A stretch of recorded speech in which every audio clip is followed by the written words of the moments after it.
Hola, buen día para todos. Mi nombre es David Hernández. Soy del grupo 136.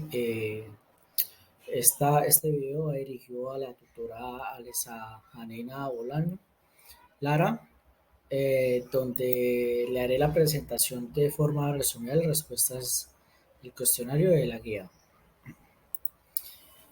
Una de las preguntas es: ¿qué es una preparación magistral y qué es una preparación oficinal?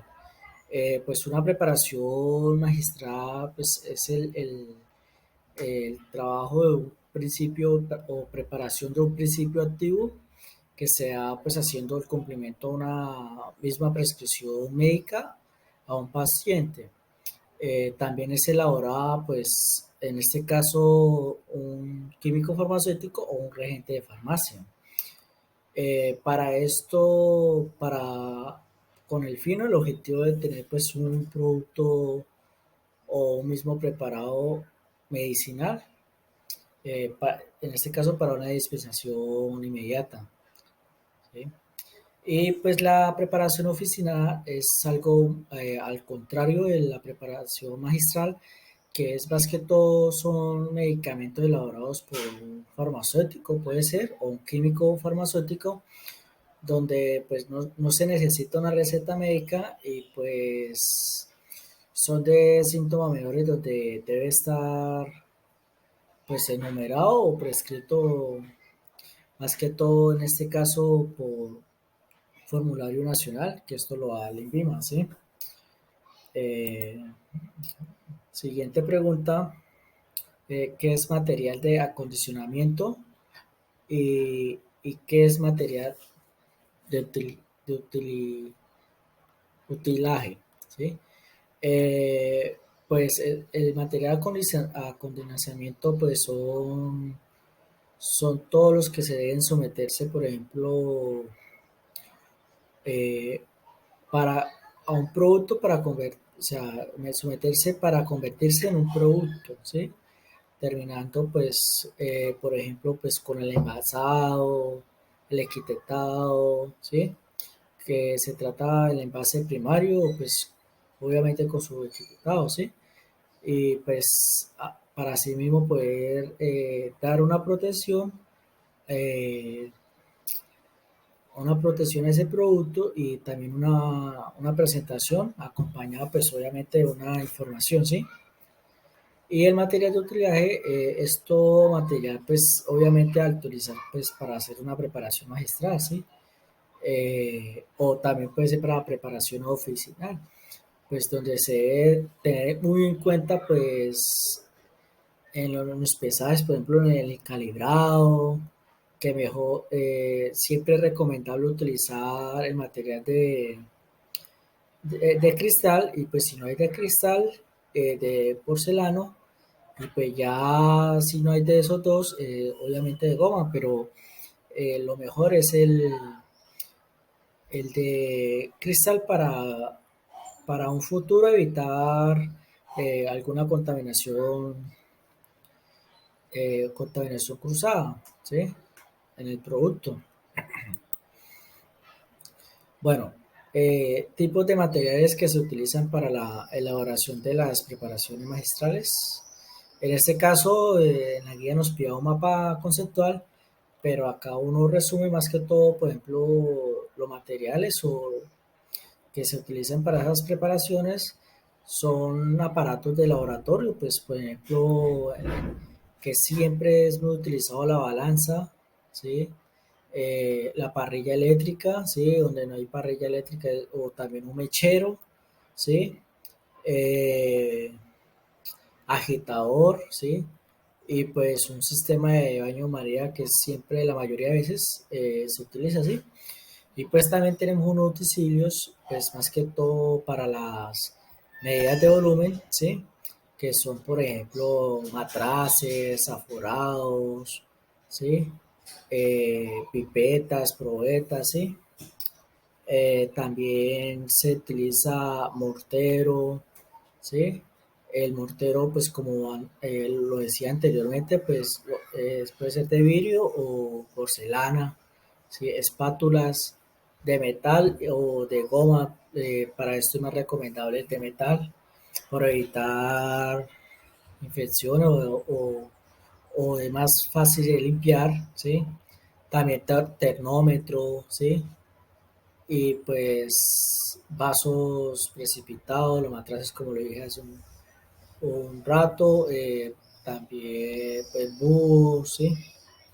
Y para estos recipientes, para medir el volumen, pues lo más recomendable es que siempre sea de 0,5 mililitros hasta 500 mililitros, ¿sí? Que son más o menos los que uno encuentra disponible. Eh, ¿Cuáles son las preparaciones magistrales que, según nuestra normatividad, pueden ser elaboradas por los regentes de farmacia y en qué establecimientos farmacéuticos se puede realizarlos? Bueno, esto más que todo se puede realizar en farmacias o también como la conocemos comúnmente, droguerías, ¿sí? Estos son los establecimientos que se pueden someter a esto, ¿sí? A la norma, para hacer preparaciones magistrales, ¿sí? Obviamente, lo mejor es a cargo, como lo dice la ley, de un químico farmacéutico, ¿sí? Las preparaciones magistrales pues se elaboran eh, no estériles y que consisten o sea, las preparaciones magistrales que consisten en no estériles y de uso, por ejemplo, son como los de uso tópico, como polvos, ungüentos, ¿sí? Pomadas, cremas, geles, lociones, ¿sí? Todas estas cosas así, ¿sí? Y pues obviamente, pues por nosotros los regentes de farmacia. ¿Qué técnicas de limpieza de desinfección aplicaría usted en caso de realizar una preparación magistral? Pues yo personalmente, en este caso, pues utilizaría obviamente las, las técnicas recomendadas por la OMS o la OPS en el lavado de manos con jabón y agua, ¿sí? Otra cosa que haría es verificar pues, el estado de los elementos de protección pues, antes de utilizarlos. También mantener el lugar desinfectado, ¿sí? Donde se va a utilizar los productos, ¿sí? Incluyendo las etiquetas, todo eso. Mantener el área desinfectado, obviamente. Eh, También yo personalmente participaría pues en capacitaciones de dichas organizaciones, de la OMS, OPS, ¿sí? El INVIMA, ¿sí? Puede ser regional como nacional, ¿sí? Y pues en el caso del INVIMA, pues yo también revisaría en la página web las alertas que da el INVIMA, ¿sí? Que eso lo va muy constante o actualizada, ¿sí? Y evitar errores pues para evitar errores de limpieza y desinfección. Características de las preparaciones magistrales no estériles y de las estériles. Bueno, esto como lo mencionaba anteriormente, las preparaciones magistrales no estériles son preparaciones las no estériles son preparaciones que ningún ente de control, en este caso por ejemplo tenemos la INVIMA, no fiscaliza esto, no hace visitas para esto o no hay un monitorizado hacia esto, ¿sí? O sea, para minimizar, por ejemplo, actividad microbiana, ¿sí? Ya que pues, se realizan al ambiente y pues no tienen un reglamento nacional como regionales también, ¿no? Que hay regiones que sacan su propio reglamento, ¿sí? A raíz de las nacionales y pues son elaborados inmediatamente pues, a un paciente. Y a comparación de las estériles, es todo lo contrario. Estas preparaciones estériles sí tienen deben de tener un 100% de una asepsia, ¿sí? Un aseo en su elaboración. Ya pues como producto final pues eh, debe estar libre de todo contaminantes o bacterias y pues microorganismos y entre otros, ¿sí? Y si deben cumplir un reglamento o requisitos pues por los mismos entes de control. ¿Cómo debe realizarse el etiquetado y almacenamiento de las materias primas utilizadas en las preparaciones magistrales? Bueno, el etiquetado debe permitir o tener una identificación completa pues, de la misma preparación, que eso lo da el un formulario nacional, como por ejemplo el nombre del paciente, que es en el caso de las fórmulas magistrales, por ejemplo composición, ¿sí? Que en esto va los principios activos, los recipientes, ¿sí? La forma farmacéutica y qué vía se va a administrar, también la dosis o la cantidad dispensada, número de lote, en el caso, pues, en el caso de que se haya una preparación oficinal, ¿sí? Eh, fecha de elaboración y pues también si tiene una fecha de vencimiento, también, ¿sí? Y las advertencias, que la mayoría de advertencias son para más que todo que se mantengan fuera de los niños o algunas reacciones a mujeres embarazadas o en lactancia, ¿sí? Y pues esto se registra en la documentación correspondiente y pues se hace una revisación en el sentido del el almacenamiento, ¿no? Se hace un registro de la materia prima que llega, ¿sí? Del distribuidor o el transportador, ¿sí? Se hace la revisión de todas estas materias primas. Ellos traen unos textos o los textos están en la misma farmacia donde se deben fiscalizar o tener una auditoría. Y si se ve que no tienen, si se ve que no tienen inconvenientes, se hace la aceptación y se almacena en el lugar apropiado, donde no intervenga a futuro con otros elementos que no vayan a haber alguna contaminación, ¿sí? ¿Qué es materia prima y qué es un recipiente? Bueno, la materia prima es, como lo decíamos anteriormente, son como los recursos orgánicos donde, en este caso, por ejemplo, los principios activos, donde se hace un proceso para llegar a un producto final, ¿sí? Y los recipientes son como los productos secundarios que van a acompañar a ese principio activo, que da como soporte al mismo principio activo para dar alguna forma farmacéutica o para dar estabilidad al ser consumido, administrado por el paciente.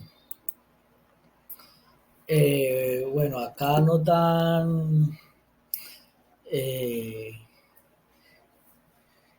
otra que dice: identifique los recipientes más utilizados en las preparaciones magistrales no estériles y cuáles son su principal función. Entre estas tenemos el ácido benzoico, que es conservante, propilenglicol, solvente, alcohol bencílico, conservante, propilparabeno, que es conservante, aspartamo, que es un endulcorante artificial, sarbitol, que es diluyente y endulcorante también, lactosa, diluyente, sulfitos, que es antioxidantes, y los otros tertacina, quinoleína y satina, que es colorantes, ¿sí?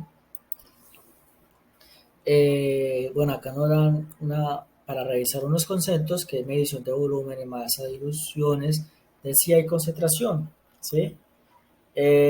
La medición de volumen, más que todo lo que se hace en el laboratorio, pues con una probeta o una pipeta, ¿sí? Para medir el volumen de un líquido, o si es un volumen sólido, se hace por medio de recipientes pues graduados como una probeta o balanza también, ¿sí? La masa, pues la masa es una magnitud física, pues obviamente que mide la cantidad de cierta materia que posee pues un cuerpo, ¿sí? Y pues la unidad siempre medida es el kilogramo o gramos, ¿sí? Las diluciones pues es la cantidad de un soluto por medición de volumen, donde se diluye con el soluto, perdón, que es la cantidad más pequeña, ¿sí? Eh, la masa la medimos en kilogramos y el volumen que ocupa, pues, es medido en centímetros cúbicos, ¿sí? Donde se hace la división de estas dos para obtener, pues, un resultado de densidad, ¿sí? Entonces, en este caso, las diluciones sería la cantidad de un soluto para permitir la medición de volumen, donde se diluye un soluto que, pues, en este caso es la cantidad más pequeña, que más adelante lo vamos a ver en un ejemplo. Y pues ya la densidad sería como las dos definiciones anteriores, que es lo que hace que la medición de la masa más el volumen, ¿sí? Eh, que la medimos en centímetros cúbicos, obviamente, nos hace la división de estas dos pues, para obtener un resultado de densidad, ¿sí? Dividiendo los dos, sea en gramos o sea en kilogramos, ¿sí? Y la concentración, pues es una mezcla homogénea, pues donde la disolución es la concentrada, ¿sí? Cuando obtiene mayor o más cantidad del soluto. El soluto es la que hace la concentración, ¿sí? ¿Qué operaciones farmacéuticas se identificaron? Bueno, en una operación de preparación magistral, las operaciones farmacéuticas más comunes que se hace siempre pues, son las mediciones de volúmenes, realización de pesajes de sólidos, disoluciones, cálculo de densidad y concentración, ¿sí? Se realizan alguna mezcla pues, de algunos tipos de separación, puede ser de líquidos como también una transformación de un líquido a vapor, ¿sí? División de sólidos y pues entre otras, ¿no? Otra indicar pues el soluto solvente diluyente, pues que es una disolución y para un ejemplo práctico, ¿sí? El soluto pues es una cantidad mínima de una sustancia, ¿sí? Que se disuelve en una sustancia de mayor concentración, ¿sí? Un ejemplo muy común pues es por ejemplo la cerveza, ¿sí? La cerveza pues tiene alcohol y agua, pues donde en este caso el soluto sería el alcohol, ¿sí?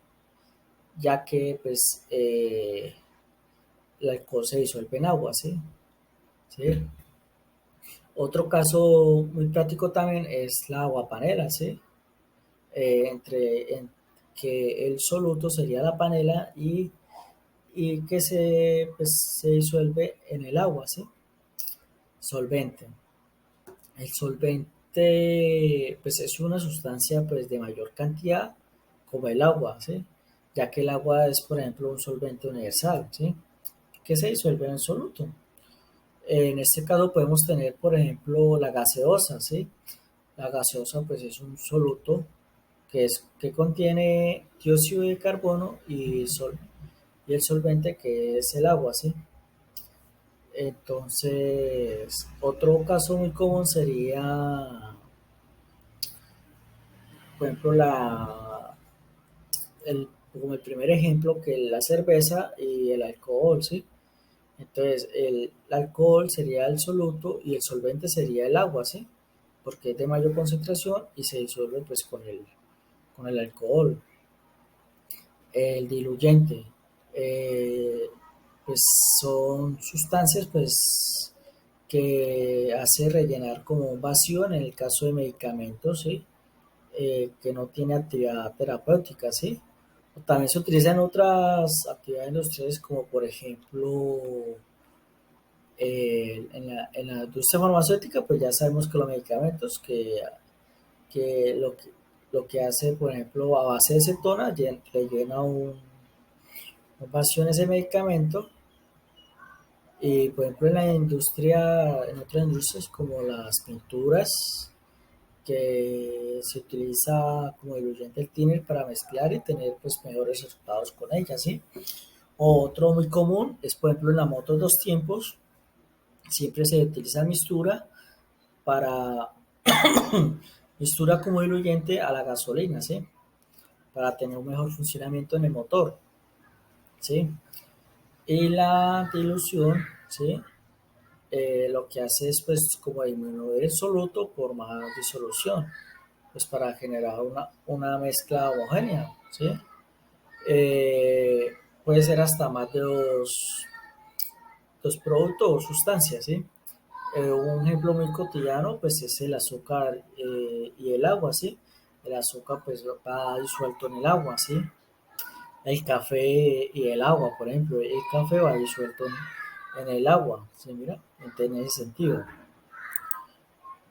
Bueno, en esta tenemos identificar que es una concentración peso a peso, peso a volumen y volumen a volumen, donde la concentración peso a peso, pues obviamente la cantidad que compone, o sí, compone una sustancia que contiene pues una preparación, ¿sí?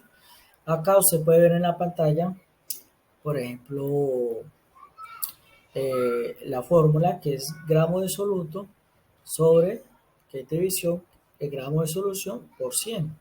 Y esa sería la concentración de peso a peso.